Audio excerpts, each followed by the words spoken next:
ลมหนาวพัดมาอีกแล้วน้องแก้วคงหลงคอยพี่เคยสัญญาให้ไว้จะกลับไปหาคนดีเพราะน้องพี่คงจะกลัวลมหนาวพัดมาอีกคนหนาวกระมนหัวใจปวดยามหนาวมาห่างน้องเจ้าคงมองและรำครวญลมหนาวจะหวนกลับไปฟ้าเอ่ยโปรดเห็น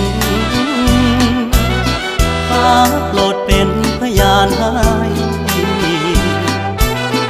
ความรักยังไม่คลอนนิรันดร